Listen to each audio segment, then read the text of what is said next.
السلام عليكم. كي دايرين؟ لاباس عليكم؟ نتمنىكم تكونوا بخير وعلى خير ان شاء الله باذن الله. سمحوا لي على هذا الصوت المنغنغ ديالي، لان الله يحفظنا ويحفظكم. تصابيت بهذا الوباء، الحمد لله على كل حال. الحمد لله دابا راه نضت شويه، راه وليت كنتحرك، الحمد لله على كل حال.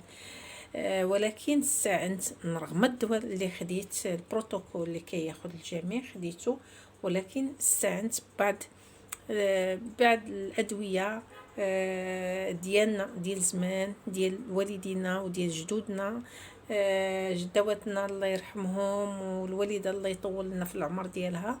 هاد الوصفات البلديه اللي كانوا كيديروهم لينا وهي اللي استعنت بهم. من ضمنهم راه رجعوا للقناه ديالي، من ضمنهم الحامض اللي بسكينجبير اللي نفعني كتير في المكيسه اللي كنعاود نديرو، والماء ديال البصله اللي بالعسل حتى هو مفيد بزاف.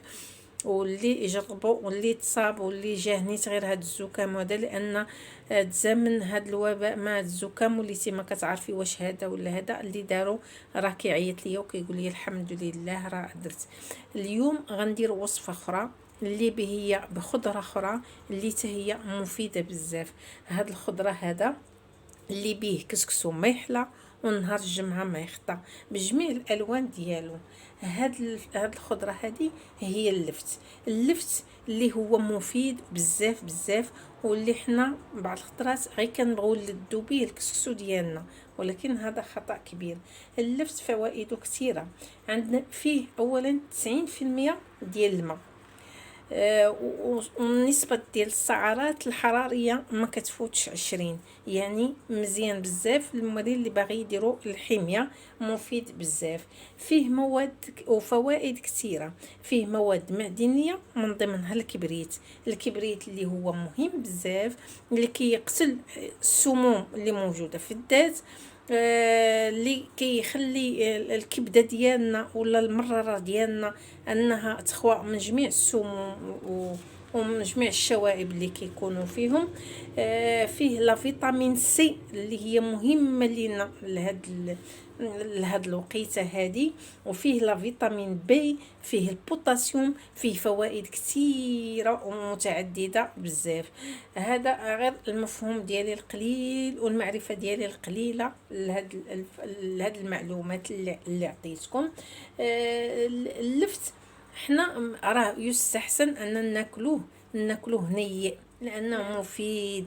كاين اللي كيقول لي اللفت، كاين اللي كيقول لي الفجل الابيض، لان ديك المروريه سبحان الله ربي راه ما كيخلق شي حاجه الا ورا ليها فائده. ولا هذيك المروريه اللي كتكون في اللفت او لا في الفجل وفي اي حاجه، مثلا في اي حاجه، مثلا حتى في الخرشوف ولا شنو، ديك المروريه راه مهمه ومفيده لينا للذات بزاف. اللفت ما نكرهوش نديروه في 3 الوجبات في الاسبوع. نديروه مثلا كسلطه خضره، نديروه في كسكسو، نديروه كطاجين، مهم بزاف. انا وليت الفائده ديالو ملي قريت عليه وعرفت عليه واستعملته، والحمد لله فادني كثير. وليت كنديرو باستمرار، كنديرو 3 الوجبات، 3 المرات في الاسبوع ديالي. بحال دابا اليوم راني دايره طاجين ديالي مع الدجاج، دايره طاجين بالحامض المصير وزويتينات. هذا راه كيجي رائع، ما نقول لكمش عليه. المهم غادي نديرو انايا، واللي زايد في هذا حتى انه كيحرق الدهون. مثلا الا كنتي معروضه وعارفه راسك مثلا شي مناسبه، وعارفه راسك غادي تاكلوا الدهنيات بزاف، من الاحسن تاكلي واحد الفيسه خضراء تاكليها، كتخليك بان الهضم كيكون سريع عندك وما كتضركش حتى الماكله اللي كتكون مشبوعه وكثيره فيها الدهنيات بزاف. وهذا اللفت انا غنديرو اليوم على 2 الوصفات. الوصفه الاولى هي انني غادي نحكو، والوصفه الثانيه غادي نطبخو. انا غنوري الوصفه الاولى غنحكو في الحكاكه الرقيقه ونرجع معكم وعاد ندير لكم الوصفه الثانيه. دابا هي الوصفه الاولى ها هي قلت لكم غادي نحكو في الحكاكه الرقيقه. حكيت في الحكاكه الرقيقه. دابا اللي غادي نضيف عليه، غنضيف عليه اما كتضيفي عليه السكر يعني الخشن سنيده، اما كتضيفي عليه العسل، ومن الاحسن يكون العسل. اللي ما عندوش الله يكون في العون راه ممكن يستعان بسنيده. انايا عندي العسل، غادي نستعان بالعسل الطبيعي. غنديرو درتو غنديرو في هاد القرعه ديال الزاج بعد ما عقمتها وكتكون محكمه الاغلاق. غادي نديرو فيها وغادي نخليه ليله كامله حتى يطلق الماء ديالو. هاد الوصفه قلت لكم راه مفيده، كتنقي الصدر وكتحبس الكحه. غديروه مده 3 ايام راه كأن شيئا لم يكن. كتحبس الكحه. راه كانت عندي انا واحد الكحه والكحه جافه، نتوما عارفين الكحه ديال هاد الوباء كانت عندي، ولكن ملي درتو الحمد لله الكحه ديالي حبسات. غادي ندير هاد اللفت بعد ما حكيتو. غنديرو فيه هاد القرعه ديال الزاج وغادي نضيف عليه العسل وغنخليه حتى يطلق. راني قلت لكم لانه هو غني بالماء.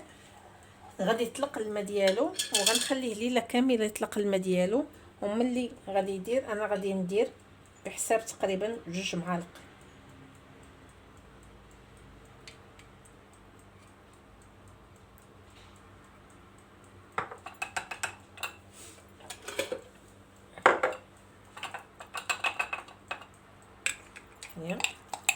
صافي غادي نخلطو. نزيد ليه العسل لان عندي تقريبا جات بحال 3 المعالق ديال اللفت محكوك. جيت 3 المعالق، درت ليه 2 معالق ديال العسل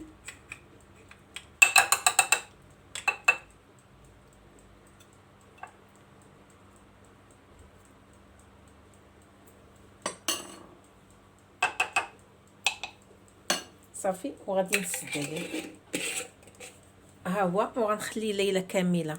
اش غادي ندير ليه هذا؟ ملي غادي غدا الصباح ان شاء الله غادي ناخذ معلقه قبل الفطور ومعلقه قبل الغدا ومعلقه قبل العشاء، لانه كيكون سيرو اللي هو طبيعي وتعطيوه حتى للوليدات ديالكم. راه كيليق للكبار والصغار وغادي تجربوه وغادي ترحموا ليا الوالدين. هذا بالنسبه للوصفه الاولى. الوصفه الثانيه انا غادي نديرها معكم حتى هي سهله.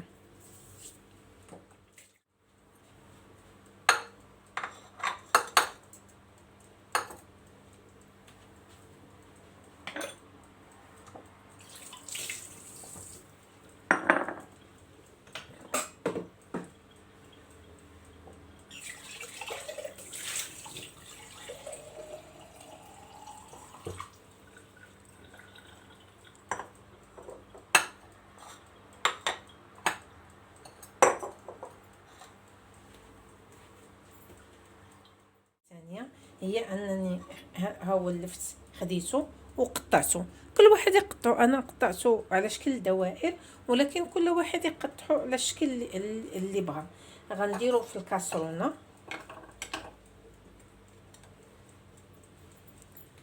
وغندير عليه الماء، ما نكثرش بزاف، ما كثرش عليه الماء بزاف. ها هو الجد اللي غادي يغطي اللي غادي تسلق ليا فيه. غنديرو فوق البوطه غادي تسلق، وملي غادي تسلق غادي ناخذ داك الماء ديالو غادي نشربو واللفت ما غادي نضيعوش. سواء غادي نسطي مع شويه الربيع والثومه، سواء ناكلو هكاك. هذا كيجي زوين. دابا غادي نديرو يتسلق وملي تسلق نوريكم. اللفت ديالي ها هو وجد، هما كتشوفوه باقي طالع البخار ديالو. ها هو الماء ديالو. هذا يستحسن، ها هويا يستحسن انك تشربيه وانت في الفراش ديالك حتى يبرد، يولي دافي ماشي برد، يولي دافي انك تقدري تشربيه صافي وتشربيه وتنعسي. راه شنقول لك دقه بطله الكحبه يعني وهذا ها هويا هو رطاب ولا نيت هرا بزاف. نتوما شفتوا ممكن تاكليه هكاك ممكن ديرو يستحسن تاكليه هكاك، ممكن تصوطيه بشويه الربيع الماء، سورتو المعدنوس، صوطيه بالمعدنوس وبتويمه وهذا وتاكليه. هذه هي الوصفه الثانيه. راه مجربين قلت لكم انا اللي درتهم ونفعوني بزاف، لدرجه كانت الكحه راه ما كنقدرش نبقى نهضر متسلسله، كنهضر وكنكح، كنهضر وكنكح، لدرجه حتى كنتجيف وهذا. ولكن الحمد لله ملي استعملت هذه، قالت لي الوالده ديالي الله يطول ليا في العمر ديالها، قالت لي ديري الفليكس كندير لكم ملي كنتو صغار، ودرتو والحمد لله جاب النتيجه، عطى النتيجه. داكشي علاش قلت الوصفه اللي درت انا جابت معايا النتيجه، نجربها معكم علاش لا. والله يحفظنا ويحفظكم من هذا الوباء بما حفظ به الذكر الحكيم، ونتمناو انكم تكونوا استفدتوا ولو القليل من هذا الشيء اللي عطيتكم. دابا هذه وجبه، هذه وصفه، وهالوصفه الثانيه. هادو هما الوصفات اللي درت اليوم، نتمناوهم يعجبوكم ويكونوا عند حسن الظن ديالكم ان شاء الله باذن الله. وما تنساوناش باش تزيدوا تشجعونا اكثر، ما تنساوناش باللايكات ديالكم، وما تنساوناش بلي كومونتير ديالكم زوينين باش نزيدوا مازال القدام.